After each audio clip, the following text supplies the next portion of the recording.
Hello and welcome back to the channel. In today's episode, we're going to meet Sam, who is a movie producer.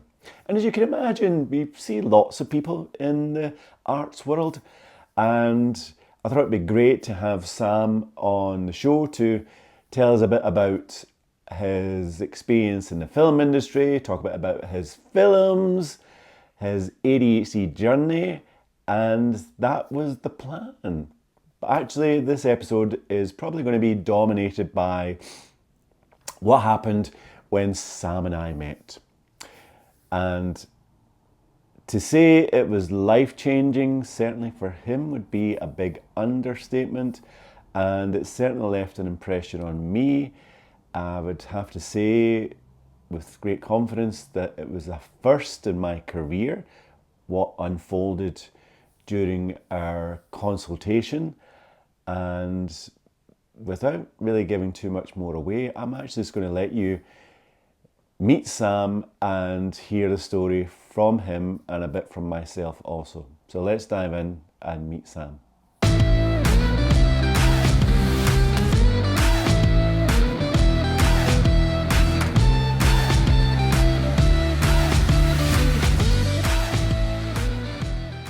Nice to see you, Sam. Thanks very much for coming on to the podcast. Thanks for having me, Gordon. Nice to see you again. Yeah, so we met a while ago and we'll no doubt cover that, but just wanted to touch on a number of things. Obviously, your career in film, producing, stuff like that, your ADHD journey, and then we will spend probably quite a chunk of the time talking about our unique introduction to one another and how that's probably influenced your life quite significantly thereafter. And I may just add to anybody watching this right now, Sam's life was not heavily influenced by just meeting me, I have to say. There's much more to the story than that. First of all, I would like to add. I would like to add to that. It has been heavily influenced by meeting you, Gordon, and you are pivotal in not just the story, but actually the outcome. right. So we'll leave people teased. Yes. This is when everybody begins to fast forward when they're watching. Anyhow, so your career, tell us about how you get into film and how that evolved. Yeah, I mean, came from a creative family whereby I couldn't draw, couldn't read, certainly couldn't play any musical instruments.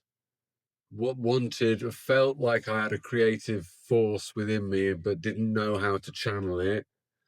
Then one day, my dad sat me down and said, "We're going to watch a film called The Third Man," a film that he loved because of the Cold War espionage.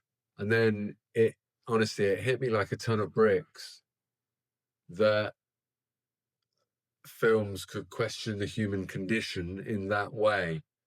And I remember I was about 14, and I said to myself at that point, whatever it takes, however it plays out, I'm going to make films.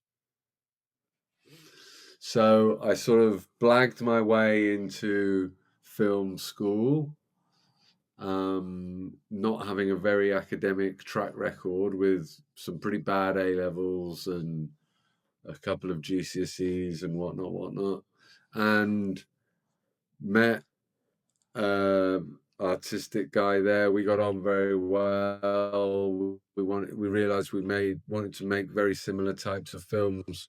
We made a very successful graduation film. We decided we wanted to carry on making films. We made a couple of shorts. Those shorts blew up, played all over the world, including at places like Cannes. Then we started working on a feature film, and we basically taught ourselves how to do it. Is that right? And raised £1 million, made a feature film that played in Cannes, and then I've done it 11 times now. So you became a film producer by YouTubing it? No, not quite. But you just taught myself how to do it, and in a way, there is no fixed way of producing films. There are fixed processes and so on and so on, and legal things and all Yeah. that kind of stuff. But like most people who actually end up getting to make films, you have to, it has to be a force of nature, it has to be a force of will. You have to will them into existence because everything's set up, and this isn't a conspiracy thing, but everything's set up to make films impossible to make. No films make money, investment's very hard, blah, blah, blah, blah, blah. And somehow lots of films get made, right? So that's got to be the Mm. carrot. Yeah. That's got to be the incentive. You've got to How, remember that nobody's waiting for your work. yeah. How much is it driven by your passion to do it? 100%. Where does 100. ADHD play a part in that, do you think? I think it plays a part in the fact that um, there's so many moving parts at every stage, even in development of production, that to, I mean, people call it plate spinning, juggling, whatever, and that frazzles everyone. But being ADHD and having so many things in mind at once is actually a little bit beneficial. I mean, don't get me wrong, ADHD isn't a superpower, it's actually a bit of a super hindrance in everyday life. Yeah. But, and I think a lot of neurodiverse people get drawn to the creative industries because we think visually, we learn visually, blah, blah, blah, blah, blah.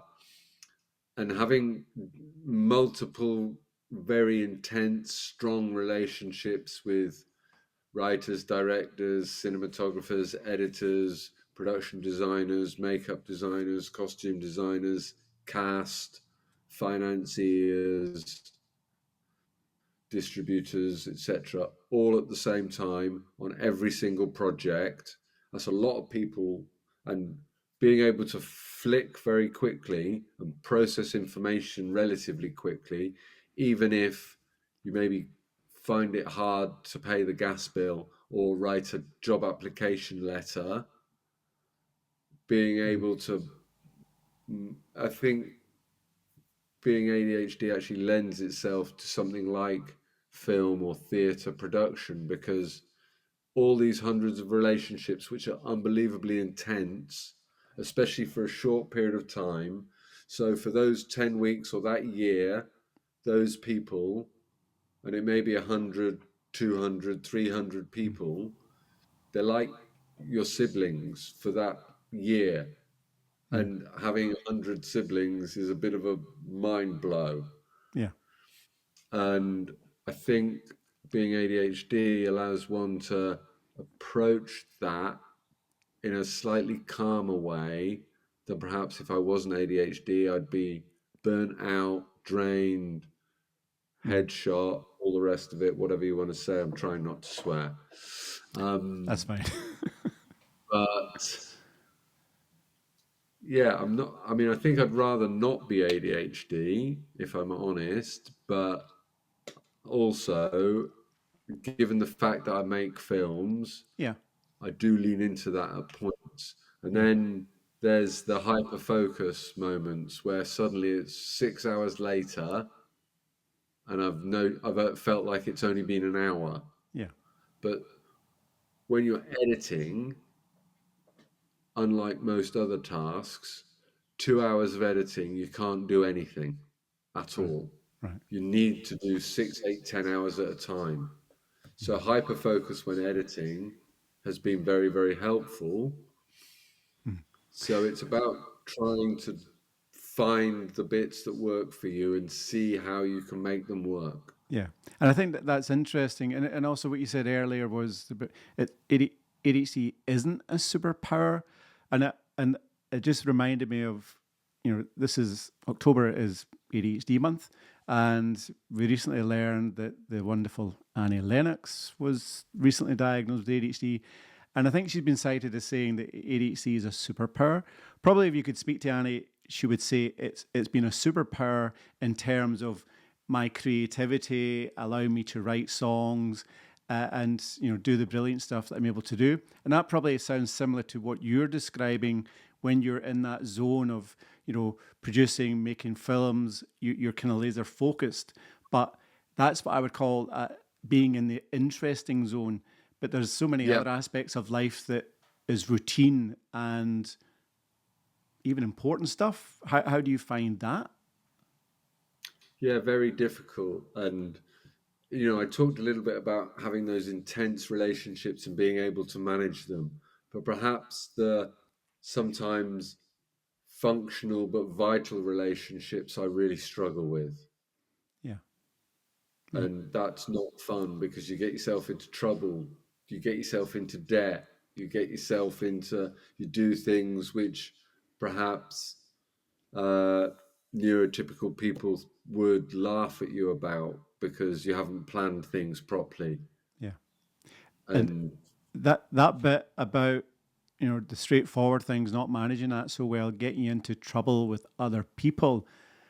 Do you think that's because they don't quite understand your strengths and some of the things that you struggle with, and because you're so brilliant at doing certain things, they might make assumptions that, of course, Sam can manage this straightforward stuff.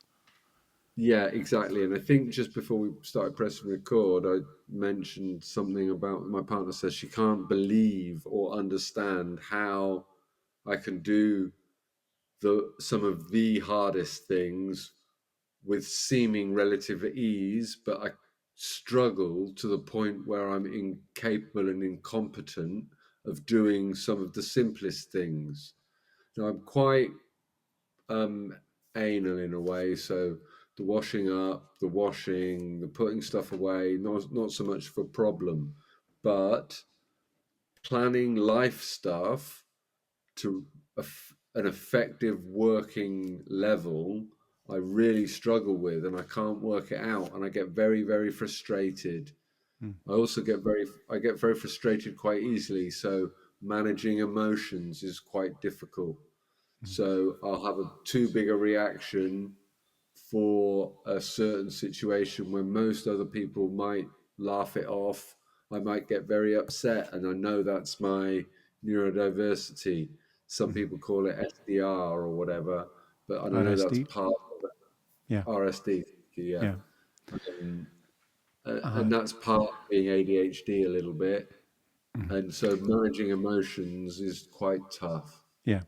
And I think with those routine things, what perhaps society in the broader sense doesn't quite understand, certainly neurotypical folk, is the effort that is required to navigate routine aspects of life. It is huge, it's enormous, it leaves you feeling tired, exhausted, and overwhelmed. And it's understandable then if it gets you to that point that your brain will protect you and just you avoid that stuff. Yeah, no, that's very true. Or Yes. you come across as being overly angry when you're not angry. Yeah. You may have just blown up what you think is a little bit, but society and common accepted whatever, then you've blown your top, and you haven't really. No. And Um, I was thinking before we even come on earlier that people who are neurodiverse often become angry with the people who are closest to them, even though the person closest to them had nothing to do with why you're angry in the first place. It's just that, well, you're close to me, I love you, and I'm getting angry now, and thanks for listening, and I'll be fine soon. yeah, no, that's very true. My mum always used to say to me, "Sam, you bruise easy, but you mend quick." Yeah, yeah. And that just, I'd never heard that phrase before or since, but that is exactly it. Yeah, and I think probably neurotypical folk would say the same about people with ADHD, but they are still left to deal with the fallout of your upset for quite some time. Yeah. Or even not very long at all, but perhaps the reaction, they might think I'm now out the game for the rest of the day when actually I'm out the game for 5 minutes Yeah, and yeah. I've forgotten it. Uh-huh. So why are you now not engaging with me? Well, because you're going to shout at me. I'm not, you know. Uh-huh. So I remember one university where I was working, I got labeled as an angry man. And it's like, I'm the softest, you know, gentlest person, but apparently I'm very angry at the same time. It's like, no. no. But it's probably 'cause they caught me on very ADHD moments, Mhm. or Yeah, they said something to me which was counterintuitive to either what they'd said previously or what I knew to be the case. yeah, So that whole kind of computer says no scenario blows my fuse, whereas right. most people just go, "Oh, I'll deal with it later. Yeah, Fine. I have yeah. to make it work now, Uh-huh. otherwise the world will stop." And that kind of mentality, trying to iron out the problem, focusing on it, solving it, even if I can't, Yeah. in that particular institution, got me a reputation as being angry Mhm. I and think public warning apparently as well once. is that right? I think the emotional You stay regulation. distracted, but yeah, Yeah, I think the emotional regulation, dysregulation, is often very influenced by your working memory or your poor working memory. And like yeah, many people with ADHD, when you're thinking of something and it's really important in your mind, you have this need to impart that information immediately. Otherwise, you run the risk of forgetting it. And so when you yeah, can't do it, emotions are going to probably kick in. yeah. And that is exactly the same with completing a task. I have to do it now. I have to finish it now because if I put it down, I won't get back to it. And if Yeah, I can't do it straight away, or if it's a thing that should be simple yeah, but isn't, I'm going to get frustrated real quick. But these days, since my diagnosis, I've started to recognize this, and it's mm, like, no, no, no. This is either you've got a choice, Sam. You can either keep battling it until it's done and then put it down, or put it down now and just know that this is the ADHD overplaying. yeah.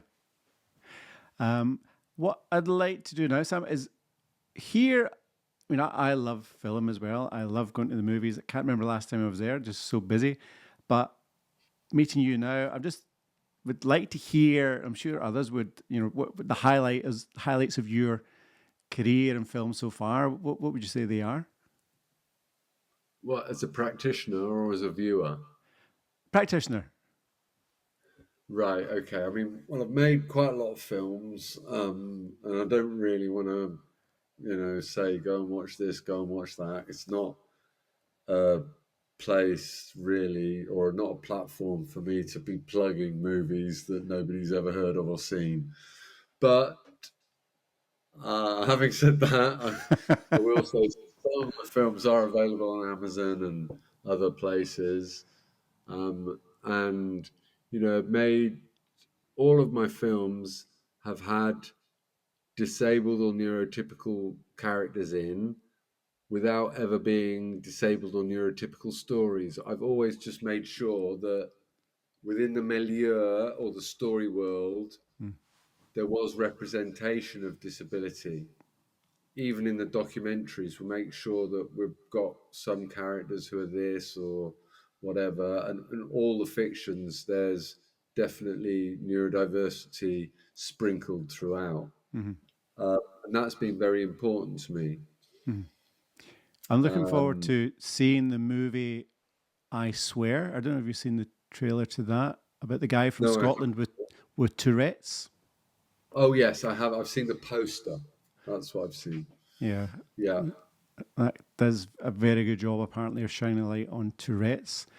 So you're a bit coy about your career, but I would imagine from a personal point of view, obviously not everybody's going to like all of your work, but it's your passion. It's what lit up your brain. It's what's important to you. Yeah. I mean, all of the films are powerful, heartfelt and wholehearted, and some might say difficult. Hmm.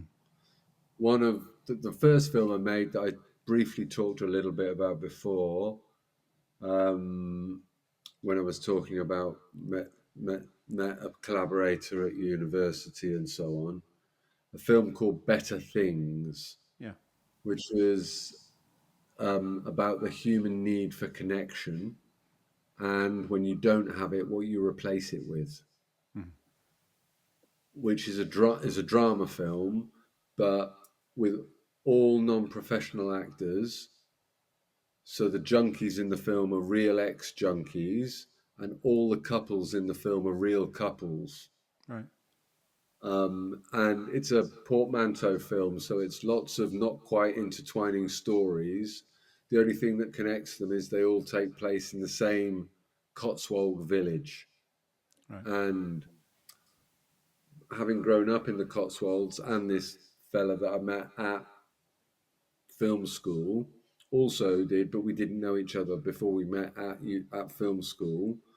So what we wanted to show was that the Cotswolds isn't the chocolate box version that everyone knows it as. Yes, there is that, but like everywhere else, there are humans who are struggling with hopes and fears and dreams, and like everywhere else. And also, there's an unbelievably massive drugs problem in the Cotswolds amongst the margins of society, which Hmm. again, we know that in London, Glasgow, even Edinburgh, Manchester, etc., there's heroin problems, or there has been, but nobody instantly thinks, oh, Gloucester, heroin. Yeah. But you'd be surprised. So our film, Better Things, is all about life, love, loss, and intoxication. And I'm sort of pitching it now, excuse me. Uh-huh. But we were very lucky to have that film premiere in Cannes. So as a debut, for my pal as a director and me as a producer, having our debut film play in Cannes in one of the officially selected sections Yeah. was an amazing thing, and I'm still immensely proud of that, even all these years later. But since then, I've had films in Toronto and Venice. I've had 3 films premiere at Venice. Sundance. Um, Sundance, had 1 film in Sundance, actually with a Scottish-based filmmaker, a guy that some people may have heard of called Mark Cousins. Right. Hasn't heard. Um, Made a film with Mark that played in Sundance, and I'm lucky enough to make a film with the Turner Prize winning Gillian Waring. So I was a producer on her one and only feature film, Hmm. a film called Self Made, which was rather interesting. It was part fiction, part documentary, part therapy. Yeah. Yeah. The only way to describe it, really. Well, you're Um, you're in the perfect position and place then to make a film about ADHD. Yeah, although I'd be less likely to make a film about ADHD, but just have ADHD present in the film, I think, Yes. because, um, I mean, I'm sure I Swear is a really interesting and powerful film, but for me, focusing on the thing isn't important, Hmm. but having the thing present is what's important. Yeah. Yeah. That's a good point. I will certainly go and see I Swear, Uh huh. because I know less about Tourette's, and I'm sure I'll learn some stuff, Yeah. and I'm sure it'll be a fascinating watch. Yeah. But like I said, personally for me, it's about showing the world, Hmm. and yet, Yeah. we all have different hopes, dreams, aspirations, fears, dreads, and drama. And that's not because we're disabled or we are neurodiverse. That's because we are human. Yeah. Yeah. So I'm interested in very human stories. Yeah. Speaking of very human Okay. stories, that's a nice kind of Yeah. segue into, I suppose, our story, your story, our story, my story. Uh, about a year ago, actually, we met, and I think you'd had your Yeah, ADHD diagnosis, and that's right. Looking to figure out medication and maybe coaching and all these things I'd heard of, and can they help? Might they help? Might they not help? and that's when we met. And just You kind of said, "I'll do an hour's worth of what would you consultation." consultation. And so we met on a Zoom on the 15th of March, 2024, so about 18 months ago. 18 months ago. And we kicked off at 1 o'clock in the afternoon, and we had a similar-ish conversation. You asked me a bit about my ADHD. I told you about my diagnosis Yeah, and process of getting that, and so on, and having a dyslexia diagnosis, which said at the bottom of it, "You're almost certainly ADHD. Go and get an assessment done." yeah, All right, because I knew I was dyslexic. I knew I must be. And then I'd never even thought about ADHD, and it was a bit of a surprise. So when it came through, and luckily my mother in law paid for that assessment because I couldn't wait the 5 or however many 100 years it yeah, takes. yeah, So she rather kindly spent the 800 odd quid or whatever. And I have to say, folks, it wasn't with ADHD Direct at the time because I got a next day one. yeah, So I was able to have the thing and get the questionnaires to my partner and my brother and all the things back. And then it came back, and yes, you're definitely ADHD. So then I got in touch with ADHD Direct in an effort to try and get a bit more support or understanding. yeah, So you kindly said, "All right, I'll chat to you and maybe we can work together." yeah. And then I'd had a headache all that week, which nobody Funny knew. that. No, I didn't know. But a weird headache in my neck, not in my, not like a headache, which I mistook on the Monday morning for a little bit of a hangover, but Right. it didn't go away. And then while we were on the call, not dissimilar to this, chatting normally and properly from memory, although your memory of this will be better than. And then suddenly, wallop! I just dropped out of screen on the floor, Well, and you you didn't quite, not quite like that. It was more a kind of gradual sliding down the chair effect. right, okay. Uh huh. I was probably trying to stop myself, but unable Possibly, yeah. to. Possibly. And all I can remember actually is being on the floor under the desk, this same desk that I'm sat at now, but in a different room. Um, on my back and not being able to even get on all fours, and the dog barking a lot and grabbing my feet, Hmm. and you saying, "Who's Philip? Who's Philip?" and me saying, "It's the dog." But then at some point in all of that, you saying, "Sam, I think you're having a stroke," and me rather impolitely telling you to go away. "Who has a stroke, Gordon?" And you saying something like, "You do," and I'm ringing an ambulance. Aha. Um, yes, I mean, I've done this for a long time, Sam, and that was a first in my career. Someone helping themselves to a stroke as I'm chatting to them. Now, I can put people to sleep. My wife tells me quite easily just by chatting to them. But a stroke, that's probably the first occasion where that's happened. So, Yeah, and uh, somehow I don't think it was you that brought it on. And actually, you were my guardian angel in that moment because you called it. yeah, All I thought was, what the heck's going on? And I've still got this headache. yeah. And whether you know this or not, I can't remember whether I've told you since, but what had happened was probably in yoga class, my an artery in my neck had ruptured, and that had caused blood to build up in my neck. So a blood clot was in my neck, not my brain. But the moment I fell off the chair or slid off the chair was when it shot into my brain, and Oh, that caused everything to stop. And I couldn't. This is why I couldn't write myself. And I remember you're on the Zoom. I got my phone out of my pocket because I'm still awake, rang my partner. She's on speaker. We have this weird three-way conversation. None of us can see each other, but we're all talking. What the hell's going on? What the hell's going on? Because And I then couldn't see you at that point because you were on the floor. on the floor, and yeah, and you certainly couldn't see Soph because she's just on speakerphone. And she was in New And York, was she not?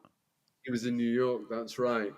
And she said she remembers getting an email from you because, of course, I'd given you her contact details, and she thought you were going to pig butcher her. Your partner's having a stroke. I'm about to phone call you. And she's like, "Who's this?" And then all of a sudden, I'm ringing her. But the reason why I remember 1 o'clock is because also I remember that you timed me falling off at 1:40, Yeah, which left us only 20 minutes of our allotted hour left.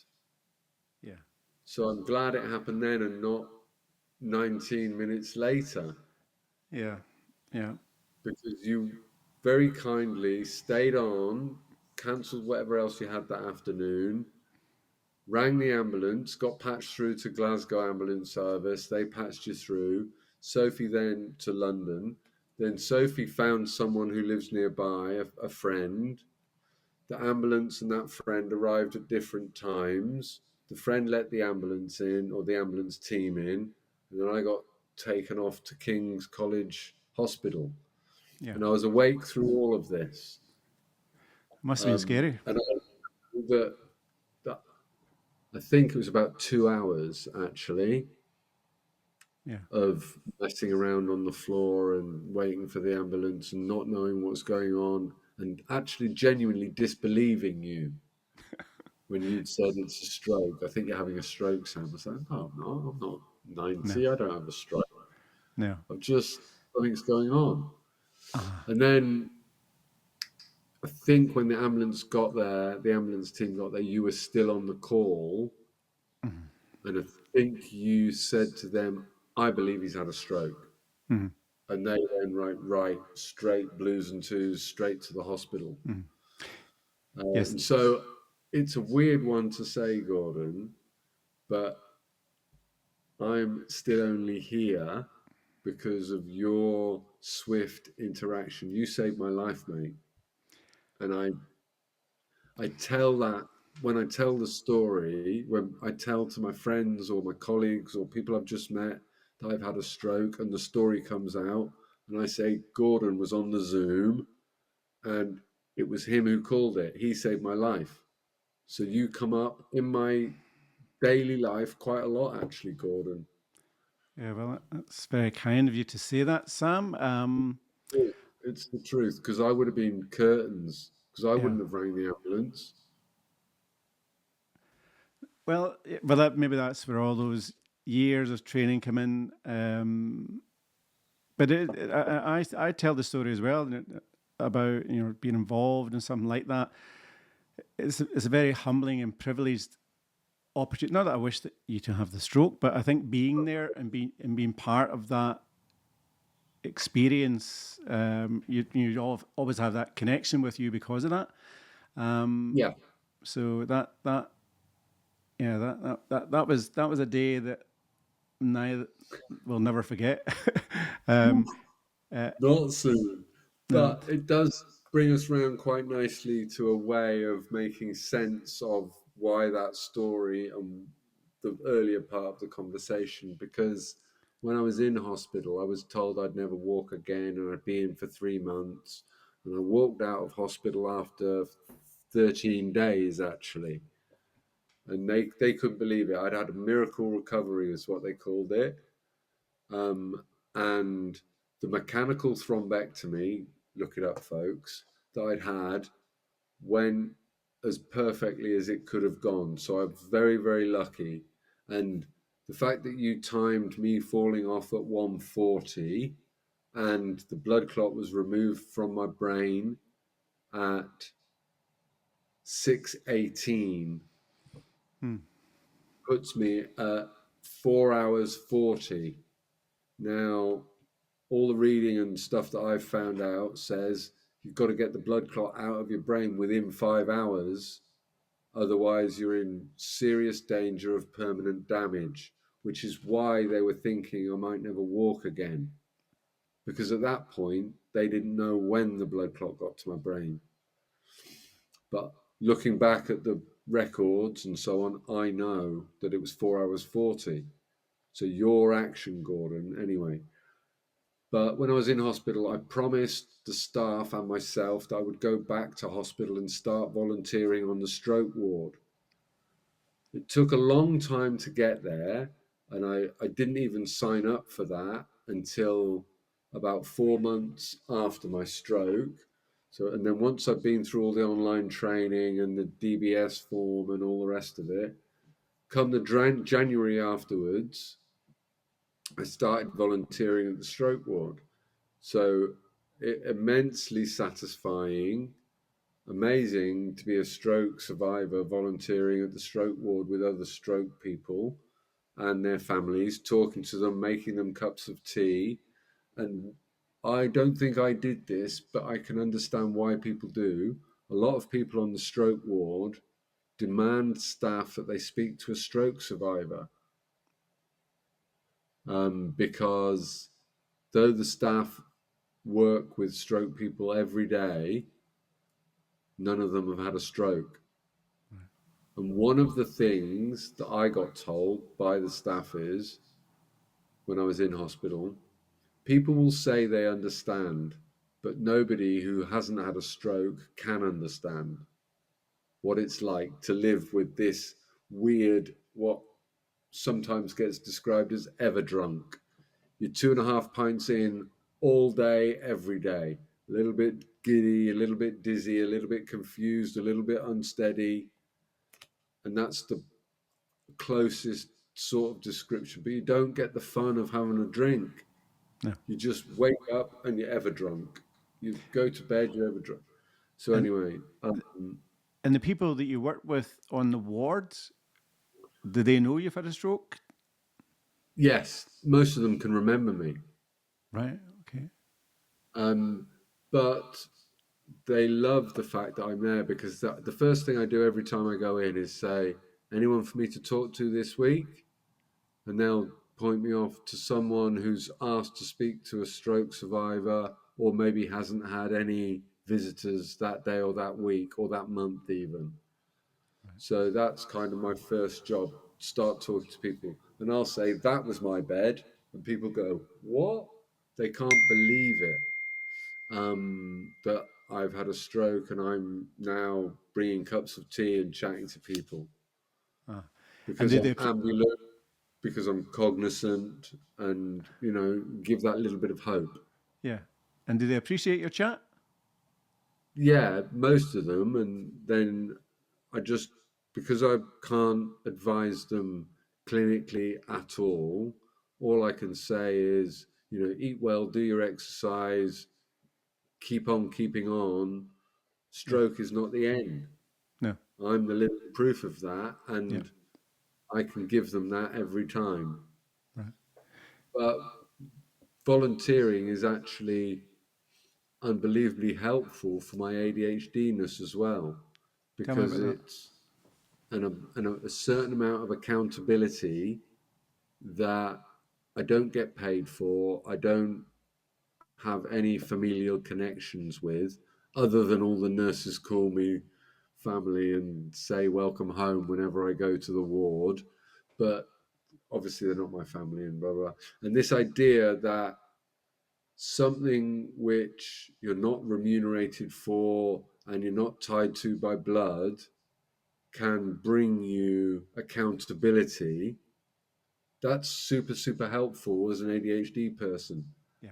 And I'm actually, when I think about it, I'm a bit embarrassed that I never volunteered before my stroke, But you're doing it now. because yeah, I'm doing it now, but it's so rewarding, not just as a do-gooder and a helpy and a humble bragging, I volunteer at the hospital me, but as a way of finding very important accountability without reward other than I do it.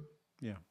That is so helpful for my ADHD, and I know it is. Yeah, I think you're very right. And if you speak to anyone who has ADHD, they always want, and I know it sounds a bit cheesy, but they always want to be whatever the best version of themselves is. And probably what Yeah, you're doing, it's going some way in helping you get to that point. Would you agree? yeah, 100%. And also, being ADHD, it's hard to keep a job down. You'll never get fired from volunteering unless you do something really naughty.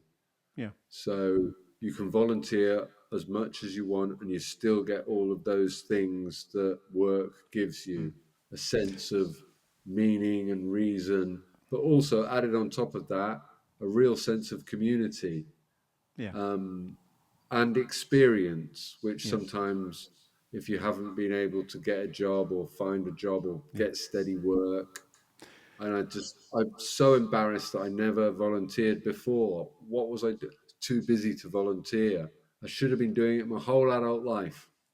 Well, I think, like, You I'm going to know, give that's you still a row now, hard. Sam. Like everyone with ADHD, you can't affect what you've done in the past. You can only affect what's in front of you. And, you've got another 80 odd years to go, and it's what you do with them. And I think the work you're doing is fantastic. And what I think Yeah, also is very interesting, and encourages people with ADHD to help others, is when you help other people, the reward you get for that when you have ADHD is unbelievable. And ask anyone, helping people, even though you might struggle with the same thing yourself and not manage it very well, helping others is so much easier than helping hmm yourself. And if you can do hmm that, you probably make, you know, big changes in people's life by just volunteering. yeah, 100%. And it took me a little while to make the connection between volunteering and ADHD. The connection between my volunteering and my stroke was obvious because I was very sure I would only want to volunteer on the ward. Yeah. And apparently, none of the volunteers want the stroke ward. Is that right? It's one of the most harrowing, difficult places. But for me, it's home. It's a cinch. I love Yeah. it. Yeah. Excellent. So when I said that, they were like straight away, tick, tick, tick. You can come right in, Sam. Excellent. Um, It, but yeah, that then after a while of doing it, I was like, this is really helping my ADHD. I'm sure. yeah. And in terms of So your stroke now, where are you at with rehabilitation, getting back to normal life? yeah, well, I'm back at work proper, and I think rehabilitation. What I've learned is that it's not an outcome. Full rehabilitation might not be something that ever exists. Full realization of a new life, rehabilitation is a journey towards that.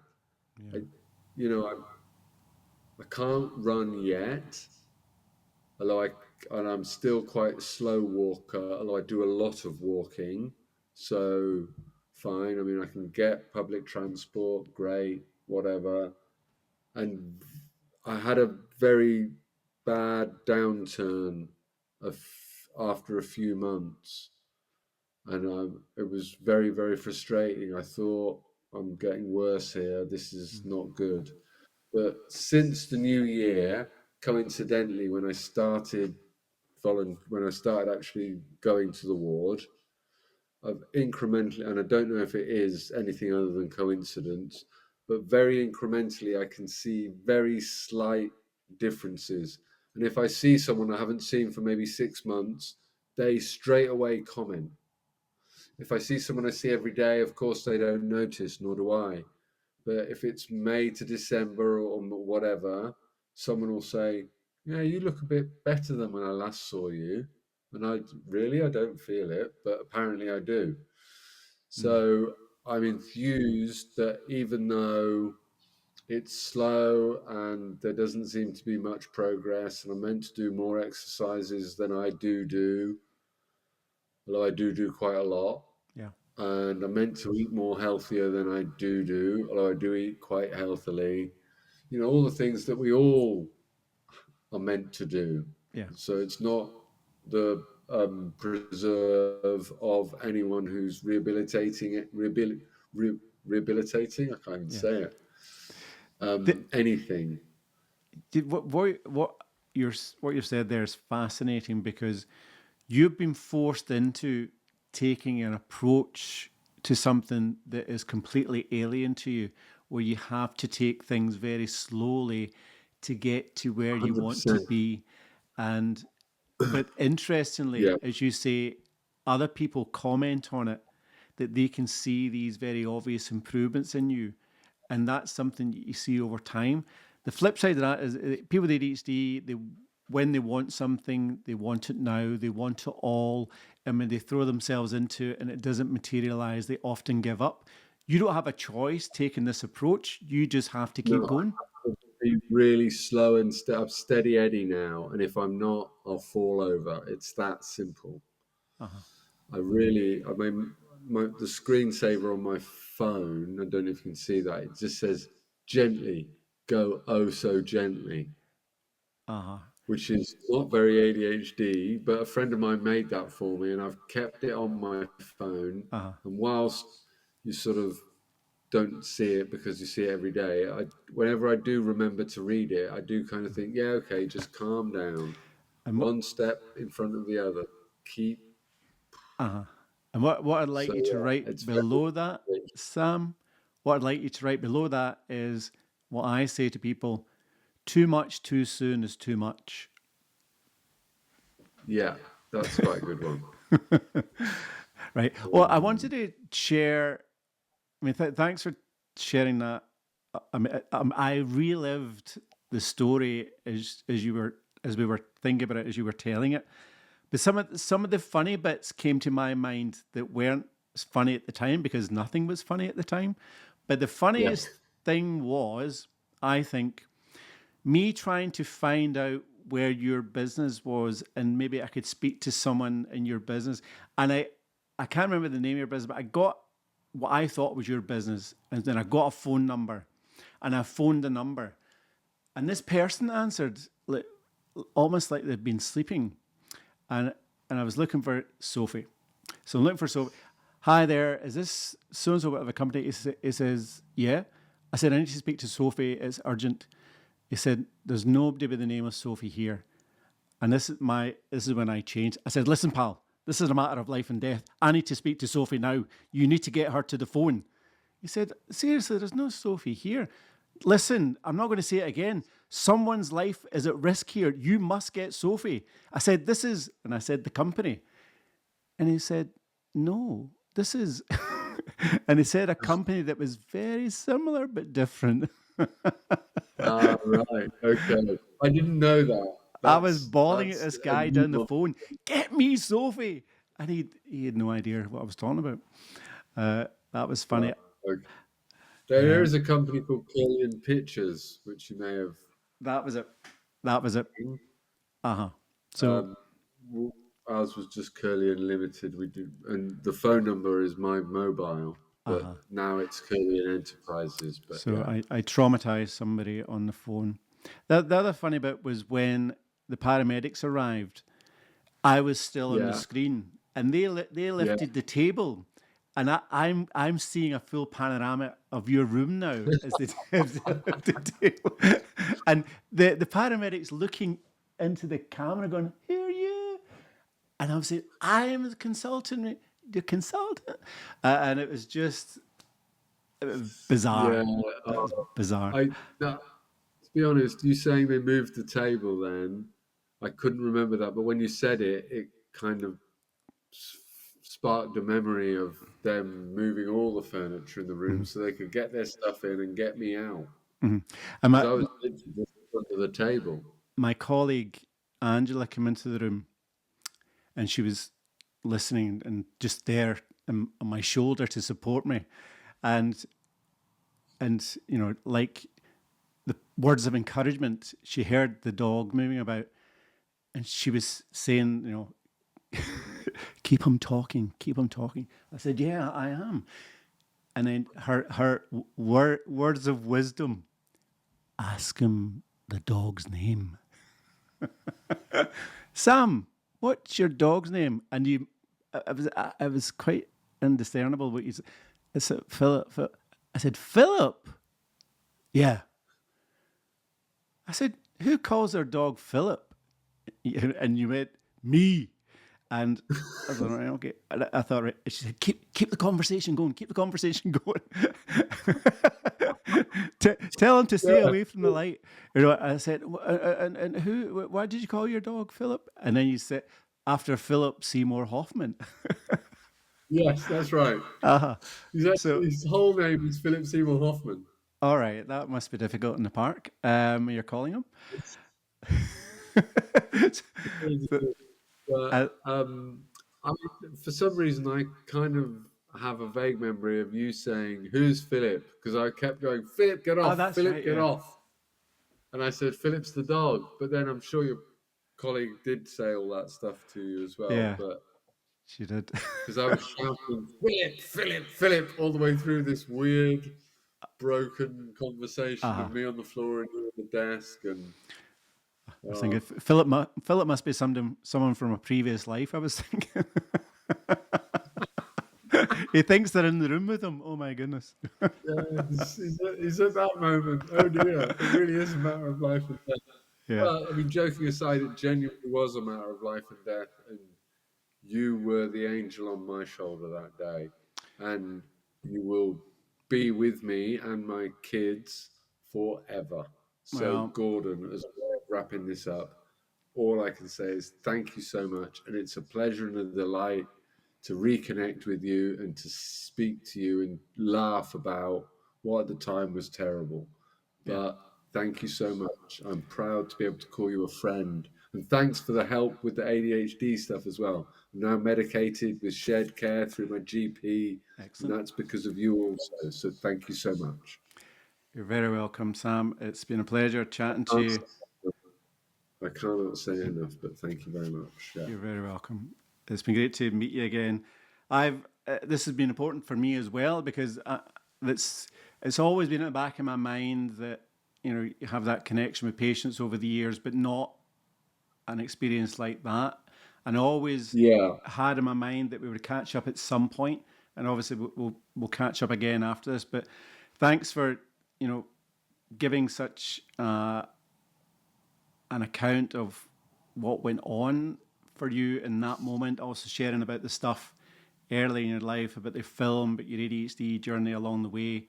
And just for me being part of that process has been a great privilege for me. So thank you. Well, thank you. And yeah, anything that I can ever do to help or support you and what you're doing, honestly, anything from the bottom of my heart, I'll be delighted to help in any way I can. Good stuff. Thank you, Sam. I will speak to you again. Bye. So there you have it. That was Sam. And the day we met is a day that will live in my memory forever. And I'm sure it'll be the same for him, probably for different reasons. He's made a remarkable recovery over a relatively short period of time, and Sam will no doubt continue to make progress and get back to where he once was physically, mentally, emotionally, and no doubt continue to make wonderful films. So I hope you enjoyed that episode. And if you did, then please press the like button, and why not just subscribe? That'd be great if you did. And we'll see you the next time. Alrighty, bye for now.